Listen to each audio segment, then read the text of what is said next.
को मिलेगा इंसाफ। तो बस मेरे को भी यही उम्मीद है, लास्ट मैं यही रिक्वेस्ट करूँगा कि मेरे भाई के साथ न्याय हो। 1 साल पहले छोटे भाई की मौत या फिर दुर्घटना।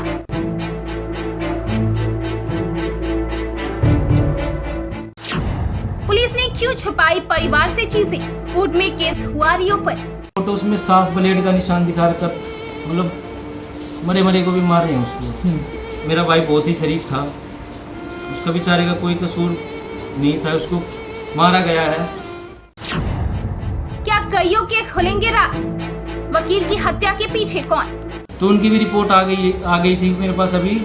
उसमें भी साफ दिखाया गया कि पुराने पुलिसकर्मी और ये जो मैंने नाम लिए इनके सारी इन्हीं की मिली भगत है। प्लांटेशन है, सब कुछ प्लांटेड है। तो जो गाड़ी वाला था उसकी लोकेशन बताई गई कि वो यहाँ पे था ही नहीं उस दिन, उसकी लोकेशन गुड़गांव की आई हुई है। 1 साल पहले हत्या की गई या दुर्घटना से हुई मौत? इस सवाल ने बड़े भाई की नींद उड़ा रखी है। सवाल है कि अगर हत्या हुई तो पीछे कौन था? हत्या की वजह क्या थी? अगर नहीं तो पुलिस ने रिपोर्ट में कहा कि बाइक पर स्क्रैच थे। वो स्क्रैच के निशान अचानक कहां गायब हो गए? क्या पुलिस वो राज छिपाना चाहती थी, जिसके खुलते ही कई लोगों की गिरेबान कानून के शिकंजे में होते? बस इन्हीं सवालों से परेशान होकर बड़ा भाई निकल पड़ा इंसाफ की खोज पर, और जैसे जैसे वो आगे बढ़ा उसका शक यकीन में बदलता गया। अब सवाल ये कि वकील भाई की हत्या के पीछे कौन है? चलिए आपको पूरा मामला समझाते हैं। मामला 1 साल पहले का है। जिस व्यक्ति को आपने अभी देखा, उसके छोटे भाई की मृत्यु की खबर आती है। परिवार सदमे में चला जाता है। लोग कहते हैं कि मौत दुर्घटना से हुई है। पुलिस की रिपोर्ट से लेकर डॉक्टर के पंचनामे तक सब यही बताते हैं कि मौत का कारण दुर्घटना है। परिवार भी इन्हीं बातों को सत्य मान लेता है और बड़ा भाई इसे होनी समझकर आंसुओं के घूंट पी लेता है। पर मन में एक शक कि भाई की मौत नहीं हत्या है ने सारे मामले को ही पलट कर रख दिया। बड़े भाई ने एक एक कर साक्ष्य इकट्ठे करने शुरू किए तो सबसे पहले बात सामने आई कि मौत के बाद शव को हरिश्चंद्र अस्पताल ले जाया गया, जहां पर डॉक्टर्स ने ट्रीटमेंट करने के बाद युवक की हालत को देखते हुए उसे एक दूसरे अस्पताल के लिए रेफर कर दिया, जहां डॉक्टरों ने इलाज के बाद उसे मृत घोषित कर दिया। पर पुलिस ने मौत की सूचना 1 दिन बाद परिवार को दी। यहीं से शक और गहरा होने लगा। इसके बाद बड़े भाई ने पुलिस की रिपोर्ट की जांच की। जहां जहां बाइक पर स्क्रैच लगने की बात थी, वहां कोई निशान ही नहीं थे। तो सवाल ये कि क्या पुलिस भी इसमें मिली हुई है? मृतक के भाई का कहना है कि पुलिस की चार्जशीट का इंतजार करता रहा, पर पुलिस ने मुझे चार्जशीट नहीं दी, और जहां 3 महीने के अंदर चार्जशीट कोर्ट में जमा करनी होती है, वहां 9 महीने के बाद चार्जशीट को जमा करवाया गया। मृतक के परिजनों का कहना है कि उसके बाद भी पुलिस के द्वारा परिजनों को नहीं बताया गया कि चार्जशीट हमने कोर्ट में जमा कर दी है। जब परिजनों को इस बात की सूचना मिली कि चार्जशीट कोर्ट में जमा हो चुकी है, तब तक कोर्ट की एक तारीख जा चुकी थी। इन सब के बाद जब बड़े भाई ने अपने तरीके से जांच को आगे बढ़ाया और प्रशासन से न्याय की गुहार लगाई, तो बादली थाना के अधिकारियों का रवैया बड़ी ढुलमुल सा था। एक के बाद एक परत जब खुलती गई तो भाई ने न्यायालय का दरवाजा खटखटाया है। कोर्ट ने भी केस को रीओपन कर दिया है। बता दें कि मृतक सिविल जज की तैयारी कर रहा था और पेशे से वकील था। तो क्या इस मौत के पीछे कोई हार्डकोर क्रिमिनल है या फिर कोई रसूखदार? ये सवाल बहुत से हैं। पर अब देखने वाली बात ये होगी कि जो वकील सबको इंसाफ दिलाता है, क्या उसकी मौत के बाद उसके बड़े भाई को इंसाफ मिलेगा? बड़ा भाई न्याय की गुहार लगा रहा है। अब देखने वाली बात ये होगी कि कब तक छोटे भाई की मौत के बाद क्या बड़े भाई को इंसाफ मिल पाता है। मैंने डीसीपी साहब को भी कंप्लेंट दी थी। उन्होंने मेरा केस विजिलेंस के लिए एक बार इंक्वायरी के लिए भेजा था, तो उनकी भी रिपोर्ट आ गई थी मेरे पास अभी। उसमें भी साफ दिखाया गया कि पुराने पुलिसकर्मी और ये जो मैंने नाम लिए इनके सारी इन्हीं की मिली भगत है। प्लांटेशन है, सब कुछ प्लांटेड है। तो जो गाड़ी वाला था उसकी लोकेशन बताई गई कि वो यहाँ पे था ही नहीं उस दिन, उसकी लोकेशन गुड़गांव की आई हुई है। तो बस मेरे को भी यही उम्मीद है, लास्ट मैं यही रिक्वेस्ट करूँगा कि मेरे भाई के साथ न्याय हो। और बस और क्या। और अब मैं भी डर लग रहा है कि जैसे कभी यही जो इनमें इन्वॉल्व है कि मेरे साथ कोई हादसा न करवा दे, मेरे घर वालों के साथ हादसा न करवा दे। यदि मेरे साथ कुछ भी होता तो मैं तो इन्हीं को जिम्मेवार ठहराऊँगा, यही जिम्मेवार होंगे मेरे हाथ, जो भी मेरे साथ कभी हुआ तो कुछ भी। मैं मतलब मेरे डॉक्यूमेंट सारे वेरीफाई करवाए जाए। और मैंने काफ़ी कंप्लेंट भी दी थी कि मेरा केस ट्रांसफ़र किया जाए क्राइम ब्रांच या स्पेशल सेल में। मेरे को बिल्कुल भी उम्मीद नहीं थी कि बादली थाने से मेरा काम, मेरे भाई को इंसाफ मिलेगा, क्योंकि उनके ससुर वहीं पे जॉब करते रहे हैं, उनकी सारी मिली भगत रही है वहाँ से काफ़ी। तो काफ़ी बार मैंने बोला कि क्राइम ब्रांच में वो किया जाए, मैंने कंप्लेंट भी डाली। मैंने special CP sir Ravindra Yadav ji को भी मैंने कंप्लेंट दी थी कि सर मेरा केस रिक्वेस्ट है कि क्राइम ब्रांच में ट्रांसफ़र करवाया जाए, पर वो अथॉरिटी शायद मेरे ख्याल से जज साहब के पास ही होती होगी, मेरे को नॉलेज नहीं है इस चीज़ की। तो उन्होंने यही आश्वासन दिलाए गए कि मेरे को कि यार बादली थाने से ही हो जाएगा, पर मेरे को नहीं लगता कि हुआ कुछ, अभी तक कुछ नहीं हुआ। चार्जशीट भी अभी तक मेरी कोई जमा नहीं हुई थी, हुई नई वाली चार्जशीट। मेरे को यही डर लग रहा है कि वो पुरानी वाली चार्जशीट में ही उनकी कमियों को ही फिर छुपाया ना जाए। तो आप चाहते हो एक अलग से टीम गठित की जाए?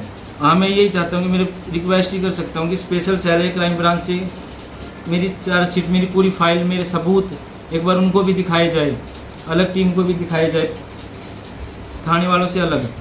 मैं वो सारे सबूत है मेरे पास, एक एक चीज़ है। तो उस पर मैं वही मेरे 28 तारीख को वो लिखी गई मेरी FIR, जबकि 27 तारीख को इंसिडेंट हुआ जो भी बताया गया घटना। और किसी एक छल्ली वाले जो प्लांटेड एक छल्ली वाला था उसके ब्याह पे गाड़ी लगा दी गई, गाड़ी में प्लांटेशन है सारी। विजिलेंस की फोटो उसमें साफ ब्लेड का निशान दिखा रखा, मतलब मरे को भी मारे हैं उसको। अभी क्या आप गुजारिश करना चाहोगे? पिछले 1 साल से लगातार अपने भाई को, छोटे भाई को इंसाफ दिलाने के लिए आप थानों के चक्कर काट रहे हो, अब क्या मांग करते हो उच्च अधिकारियों से? मतलब मेरे भाई को इंसाफ मिले, मतलब उसको न्याय मिलना चाहिए। वो एक वकील भी था, मेरी तो यही हाथ जोड़ के गुजारिश रहेगी जज साहब से भी और सबसे ही कि मेरा भाई बहुत ही शरीफ था, उसका बेचारे का कोई कसूर नहीं था, उसको मारा गया है। और बस, और तो बस आपके भाई को न्याय हमारी तो यही वो है कि उसको हुआ क्या, हमें आज तक यही नहीं पता।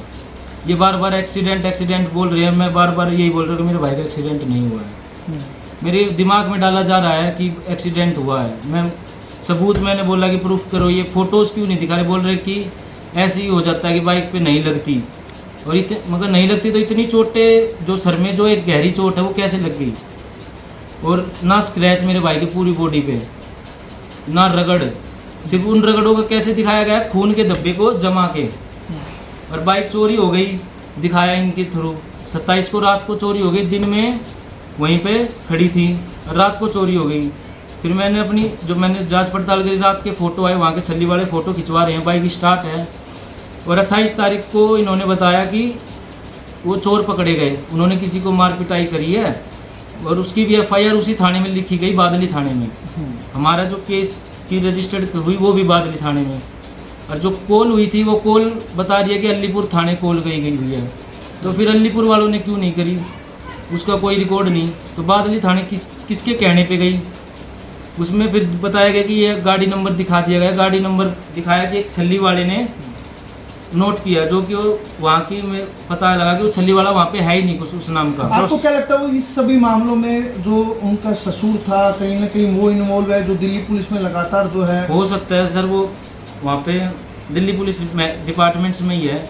और सारी जो नेगलिजेंस और जो कमी है जो पुराने सब इंस्पेक्टर की है, वो उनके साथ ड्यूटी भी कर चुके हैं।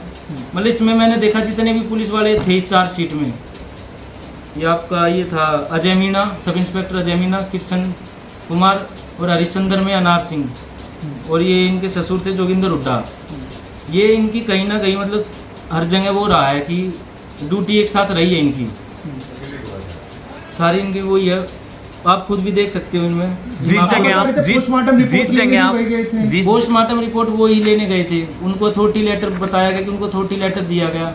मैं यही पूछना चाहूँगा कि क्या इतनी अथॉरिटी पे तो चोर को भी दे दोगे अथॉरिटी लेटर? जिस जगह आपके भाई का एक्सीडेंट हुआ था वहाँ प्रत्यक्षदर्शियों का क्या कहना था, उन्होंने क्या बताया? उन्होंने यही बोला कि जी यहाँ पे ना हमने कोई वो देखा किसी को कुछ, भाई यहाँ पे भीड़ इकट्ठी हुई अचानक, बस एक बंदा आया, उसने गाड़ी रोकी और वहाँ पे उसने इकट्ठा किया सबको, मतलब एकदम। और फिर वहाँ के छल्ली वाले जो एक बोल रहे थे कि एक लाल गाड़ी थी क्रेटा या ब्रिजा, वो वहीं निगरानी में खड़ी हुई थी, वो साथ साथ उनके साथ गई थी एम्बुलेंस के साथ। एम्बुलेंस भी वो आई है कि जो कॉल करी थी वो एम्बुलेंस तो आई नहीं, अपने आप अचानक एम्बुलेंस आ जाती है 3 मिनट बाद ही, और वो उठा के ले जाती है। वो बोलते कि हमने अपने पास कॉल ट्रांसफ़र करवा ली। वो मेरे को पता नहीं कि ये होता होगा कि ऐसे दूसरे की कॉल ट्रांसफ़र हो जाती होगी। अरे मतलब बहुत ही काफ़ी चीज़ें मेरे बहुत वो ठीक है हुआ। भाई, आप ये बताइए अभी लास्ट में क्या कुछ अपने भाई के न्याय के लिए क्या कुछ कहना चाहते हैं? मैं तो यही कहना चाहूँगा, जो मेरे सबूत है जो मैंने इकट्ठे करे हैं उनको जज साहब के सामने दिखाया जाए, और जो न्याय जो ठीक से ठीक हो वो आ जाए, और पुलिस वालों से पूछा जाए ये इतनी नेग्लिजेंसी क्यों करी, इनमें इतनी कटिंग्स क्यों हैं। हॉस्पिटल में पूछा जाए कि एक हॉस्पिटल में एक चोट दिखा रखे दूसरे में इतनी कैसे हो जाती हैं। बड़े डॉक्टरों से दिखाया जाए, मतलब बड़े डॉक्टरों के साइन क्यों नहीं है उनके, मतलब सारी चीज़ें बहुत चीज़ें मैंने देखी। मेरे जो फ़ोटोज़ है, मैंने रिकॉर्डिंग्स है काफ़ी चीज़ें, जिसमें एक रिकॉर्डिंग थी कि उनके ससुर खुद कह रहे हैं कि मैंने गाड़ी प्लांट करवाई। बाद में पता लगता है कि गाड़ी प्लांट हुई थी वो उनके ससुर ने करवाई है। तो फिर